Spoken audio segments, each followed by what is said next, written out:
ये कोई हकीकी वाकया तो नहीं है, लतीफा ही होगा। कहा जाता है कि किसी मुल्क में सियासतदानों से भरी एक गाड़ी खाई से नीचे गिर गई। उस हादसे में गाड़ी में मौजूद सियासतदान जान की बाजी हार गए। तफ्तीश के लिए पुलिस पहुंची तो उसने मौके पर मौजूद लोगों से पूछगछ शुरू कर दी। पहला सवाल किया गया कि इस हादसे में कितने लोग जिंदा बचे, तो मौके पर मौजूद किसी शख्स ने कहा कि कोई जिंदा नहीं बचा।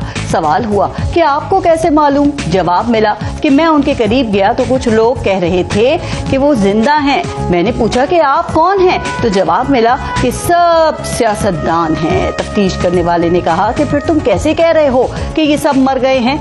एनी शाहिद ने कहा कि ये सियासतदान हैं, इनकी बातों पर यकीन करना मुश्किल है।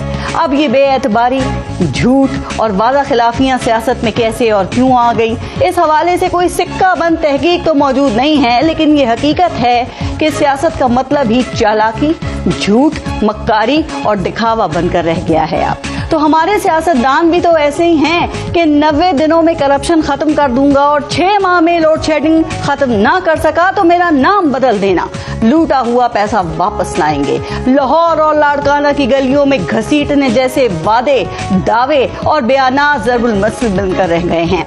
कोई काम करना हो तो उसको अवामी मफाद बताएंगे। थोड़ा सा गौर करें तो अवाम की बजाय सिर्फ उनका अपना मफाद बाकी रह जाता है। अब मुज़ाकरात का अमल भी अवामी मफाद में शुरू हुआ।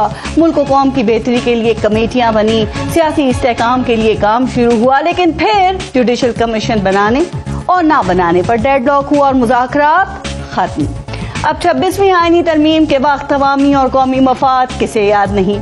हमें बताया गया कि ये जरूरी भी है और मजबूरी भी। ये तरमीम अदलिया की इस्लाह और आम आदमी को इंसाफ देने के लिए है, लेकिन ये तरमीम अदलिया की तबाही के साथ हुकूमत के अपने फायदे का हथियार बन गई। पीका एक्ट को लगाए जाने वाला टीका भी इसी अवामी मफाद के नाम पर लगाया जा रहा है।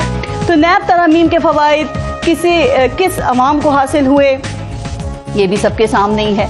इसीलिए कहा जाता है कि अवाम सियासतदानों की वो सियासी औलाद होते हैं जिन्हें वो मुश्किल वक्त में अपने मफाद के लिए याद करते हैं। वोटर का सिर्फ एक दिन ही होता है और बाकी 5 साल जीतने वालों के होकर रह जाते हैं। इसी पर अकबर अलाहाबादी ने कहा था कि कौम के गम में डिनर खाते हैं हुक्काम के साथ, रंज लीडर को बहुत है मगर आराम के साथ।